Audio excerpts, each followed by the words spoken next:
El mundo está en shock. La noticia ha dado la vuelta al planeta y ha causado mucha sensación porque, aunque todos sabemos que la condición humana es capaz de muchísima crueldad, la noticia de que turistas millonarios europeos fueron a Sarajevo durante la guerra de la ex Yugoslavia y pagaron hasta 100.000 euros por hacer de francotiradores y asesinar a hombres, mujeres, ancianos y niños, que por cierto, según la noticia, si querías asesinar a niños, pagabas un extra por ese privilegio, entre comillas. Como digo, los medios lo han publicado, ha estado en todos lados. El otro día me llamaron de algunas televisiones por si quería comentarlo. La verdad es que qué mejor sitio que hacerlo aquí, en el canal del director. Una de las cosas que ha sorprendido a la gente es cómo es posible, ¿no?, que esto ocurriera hace tantos años y nadie se diera cuenta. Es una de las preguntas que vamos a responder. Me habéis dejado muchísimas preguntas para este directo y la verdad es que la mayor parte de ellas empiezan con una cuestión muy sencilla. ¿Crees, David, que esto es cierto? En base a tu experiencia cubriendo conflictos, guerras, durante cerca de 20 años, ¿ves que es plausible que esto haya ocurrido? De hecho, tenemos a Sera, ¿no?, que nos dice, ¿cómo es posible que ningún periodista se enterara de lo que estaba pasando? O Esther, que me pregunta, ¿es posible que algo de tanta magnitud deje tan pocas huellas y solo se sepa 30 años después? La realidad es que la guerra de la Yugoslavia es uno de los conflictos que más se cubrieron. Cientos de periodistas, de reporteros, algunos de los mejores corresponsales del mundo, estuvieron yendo durante años, en los años 90, a cubrir ese conflicto horroroso en los Balcanes. Y la primera pregunta que tenemos que hacernos es precisamente esa. ¿Cómo es posible que una generación entera de periodistas, muchos de ellos fueron no una, dos, tres, 15, 20 veces a cubrir ese conflicto, jamás vieran esos safaris humanos en los que turistas aparecían por allí y asesinaban a gente tirando como si fueran francotiradores, ¿no? Y la verdad es que es una de las preguntas que hacen que empiece yo a poner en duda la realidad o no de esta historia. Vamos a ir detalladamente a través de todos los datos, todas las pruebas, todos los testimonios que tenemos para intentar entre todos llegar a la conclusión de si esto sucedió de verdad o no sucedió. Antes de empezar, querría recordaros que tenemos ya en el canal la posibilidad de que os hagáis miembros. Yo creo, ya lo sabéis, que merecéis la verdad. Y si apoyáis el canal y os hacéis miembros, dándole a la pestaña de unirse, accederéis a un contenido exclusivo, solo para los miembros. Y vamos digamos, al corazón del asunto, ¿no? Yo estoy convencido de que si hubiera periodistas en aquella época que hubieran visto algún indicio de que se estaban produciendo safaris humanos, lo habrían contado. Es lo que entre el argot, digamos, de la tribu, un gran scoop, una gran exclusiva, una historia irresistible. Nadie sería capaz de no contar esa historia. Entonces, ¿cómo es posible que nadie la contara, ¿no? Como decía, gente muy avezada, muy veterana, que había estado en muchos conflictos. Tenemos entre esas personas, por ejemplo, a Pérez Reverte, que ya ha dicho a través de la red social X que él pone muy en duda que esto ocurriera. Según lo que dijo, bueno, es posible que hubiera algún que otro loco que apareció por allí, que hubiera mercenarios, que hubiera gente, ¿no?, que a veces yo los he visto, ¿no?, en Afganistán y en otros lugares. Los llamamos turistas de la guerra, gente que quiere vivir la adrenalina de la guerra y se presentan en un conflicto para ver cómo es, para vivir los riesgos, la aventura. Se hacen pasar a veces por corresponsales, yo me los he encontrado en hoteles. Y cuando hablas con ellos, bueno, ¿para qué medio trabajas? Y de repente dicen, no, para ningún medio, ¿no? Yo estaba en Kansas y decidí que esto podría ser una buena aventura. Sí que me he encontrado turistas en las guerras. Lo que no me he encontrado nunca es a nadie que se ponga a tirar como si fuera un francotirador y menos aún a asesinar a gente inocente en un conflicto. Por eso hay que poner en cuarentena el hecho de que ninguno de los reporteros que cubrió ese conflicto viera nada de lo que se ha estado contando esos días. Pero hay muchísimas más evidencias, pruebas a favor y en contra y las vamos a analizar, ¿no? ¿Cuál es la principal fuente de esta historia? Es un periodista que se llama Ezio Gavazzeni, que una de las cosas en las que se basa es un documental llamado Sarajevo Safari, que se estrenó en 2022, de Miran Zupanik, y que, debo deciros, no aporta ninguna prueba contundente de que ese safari humano tuviera lugar. Lo que he visto, tanto en lo que han sido las entrevistas que ha dado el periodista italiano, como en ese documental, es una cadena de gente que dice haber oído a otras personas manifestar que eso existió. Pero esto en periodismo no es suficiente para dar una noticia como la que estamos viendo y asegurar sin ningún lugar a dudas de que esos safaris humanos, esas ejecuciones en frío, ese cobro, ¿no? Ese pago millonario por intentar hacer el mayor daño posible a civiles, tuvo lugar. Una de las cosas que a mí me llama la atención, ¿no? Y que me hace dudar también, es esa cadena de testimonios siempre indirectos. Y casi todos nos llevan a un preso serbio que al parecer fue el primero que mencionó los safaris turísticos humanos. Pero aquí es donde también tenemos serias dudas. Ese preso serbio no tiene nombre, no tiene identidad, no sabemos quién es. ¿Existió de verdad? ¿Fue una de esas leyendas que se generan en todas las guerras? Porque esto os lo voy a decir. Yo en todas las guerras en las que he estado se han generado leyendas, conspiraciones. Son lugares extremos donde pasan cosas horribles.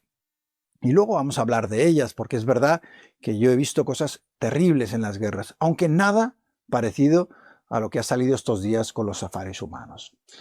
Aparte de este supuesto preso serbio, del que no conocemos su identidad, hay, por ejemplo, un testimonio de un bombero de Estados Unidos que se convirtió en marine y estuvo en la guerra. John Jordan se llama. Y que en un testimonio en La Haya en 2007 dejó también caer la posibilidad de que hubiera turistas francotiradores, millonarios que venían de Italia, sobre todo. Y dice textualmente John Jordan, ¿no? En más de una ocasión fui testigo de cómo personal que por su vestimenta, las armas que portaban y la forma en la que eran tratados, no parecían ser de la zona. Vaya sorpresa. Es decir, una guerra donde había gente con armas, pero no con uniformes. Esto pasa en todos los conflictos. No hay un solo conflicto que yo haya cubierto durante esos 20 años que fui reportero de guerra, donde no hubiera gente que iba camuflada, que iba vestida de calle, que no eran soldados o no querían ser identificados como soldados. Pero esta cita de este marine estadounidense tampoco prueba absolutamente nada. No hay en su testimonio una visión, ¿no? Un testimonio directo en el que se afirme que ha sido testigo de ver cómo esas personas, supuestamente turistas, disparaban a gente inocente. Solo testimonios indirectos, como os digo, de personas que no aportan datos concretos, pruebas que lo corroboren, que nos señalen muy al detalle dónde ocurrió, cómo ocurrió, qué aspecto tenía esta gente, ¿no? El periodista italiano que ha provocado la investigación de la Fiscalía de Milán dice haber aportado 17 páginas de una investigación que ha durado varios años. Hasta ahora no hemos visto los detalles de esa investigación, de esos informes, con lo cual no sabemos nada más que la Fiscalía de Milán ha aceptado mirar al asunto. Pero mirar un asunto, investigarlo, ver si tiene o no visos de realidad, no quiere decir, como hemos visto en todos los titulares, que eso se pueda dar por hecho, que es uno de los problemas a los que luego iremos, ¿no? Cómo los medios muchas veces disparan antes de tiempo sus exclusivas. Otra cosa que me hace dudar, el acceso. Lo primero que pensé cuando vi los titulares de que había millonarios que habían pagado este viaje y se habían plantado en la guerra en Sarajevo, en Bosnia, fue aquel conflicto de los años 90. Fue terrible. Murió muchísima gente.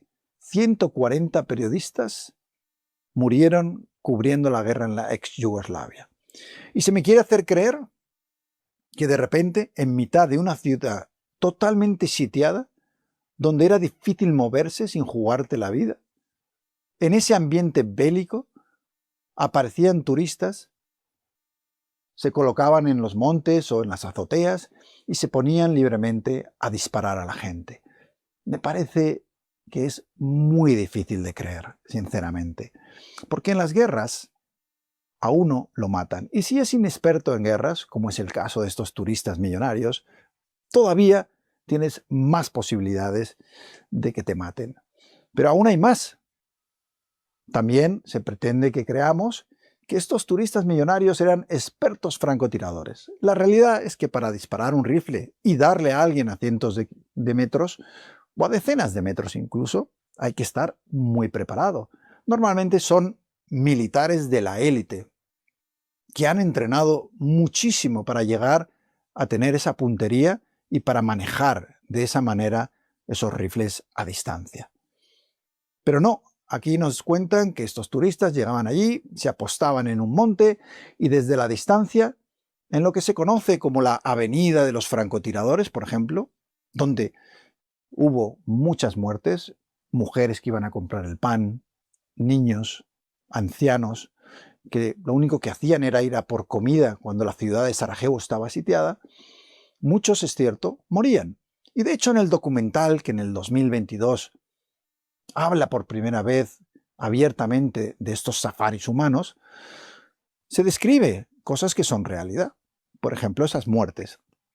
Pero otra cosa es muy diferente que las provocaran esos turistas que venían y pagaban, como decíamos, 100.000 euros, 80.000 euros por dedicarse a divertirse matando a gente.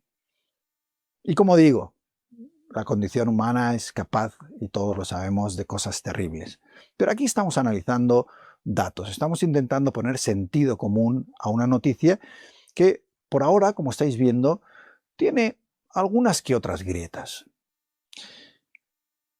Según las informaciones que hemos leído estos días, estos turistas aprovechaban vuelos humanitarios para ir a la zona en conflicto. Yo he entrado en vuelos humanitarios. Recuerdo, por ejemplo, en Timor Oriental, tuve que entrar con los australianos cuando Timor Oriental estaba siendo completamente destrozado por milicias indonesias. La pregunta aquí es si entraron en vuelos de gente humanitaria. ¿No habría nadie entre esas personas que se dedican a distribuir la ayuda que le llamaría la atención?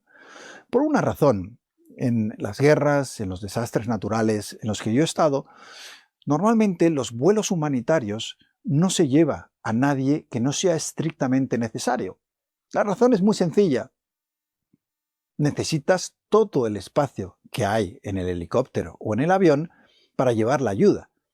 Recuerdo, por ejemplo, en el terremoto en Pakistán, en Cachemira, 2005. Y recuerdo que llegamos hacia un helicóptero de militares que iban a buscar aldeas aisladas para llevar ayuda.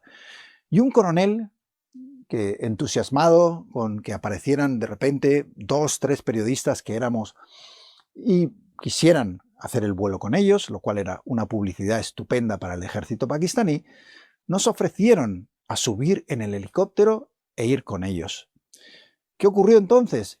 Que vimos cómo de repente esos militares empezaban a quitar ayuda humanitaria del helicóptero para hacer sitio y que nosotros pudiéramos ir. En ese momento, un amigo y yo, periodista canadiense, dijimos que no nos subiríamos al avión, que solo iríamos en esos vuelos si había espacio, pero jamás reemplazando la ayuda que necesitaba la gente.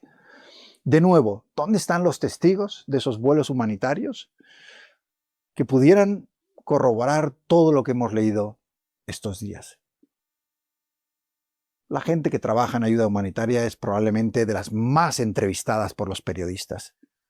Tienen contacto constante con los reporteros de guerra. Si hubieran visto algo, no ya que hubiera habido francotiradores que se hacían pasar por militares o cualquier cosa, ¿no? Pero si hubiera habido el más mínimo indicio de que turistas estaban llegando a Sarajevo, probablemente lo habrían contado. Alguien se habría enterado. Al final, en las guerras es difícil ocultar muchas veces las cosas que pasan. Lo intentan, pero cuando tienes tantos y tantos reporteros sobre el terreno, no es nada fácil. Claro, Valentín, ¿no? Me pregunta, bueno, pero es que realmente la condición humana es capaz de lo peor. Dice, yo he escuchado que en la guerra en Yugoslavia hubo violaciones de 8 o 10 soldados violando a menores, violando a mujeres, ¿no? Y sí, realmente esa guerra fue brutal. Está el genocidio de Srebrenica, están violaciones demostradas, están ejecuciones sumarias. A menudo hubo gran brutalidad, como la hay en todos los conflictos. Pero aquí lo que estamos tratando de separar es si hubo los típicos abusos que se cometen en todas las guerras o estamos hablando de algo muy excepcional como son esos turistas europeos, ¿no? De hecho, en las guerras desde Genghis Khan, ¿no? Genghis Khan, el gran emperador mongol, ya estamos hablando de hace mucho tiempo, siglos, él decía que uno de los grandes beneficios, de los grandes placeres de la guerra, de conquistar tierras, era abrazar a las mujeres del enemigo en sus pechos. La violación ha sido un arma de guerra durante muchísimos años, desde que hay guerras, y es verdad que las mujeres muchas veces sufren las consecuencias mucho más. Pero otra cosa es de lo que estamos hablando.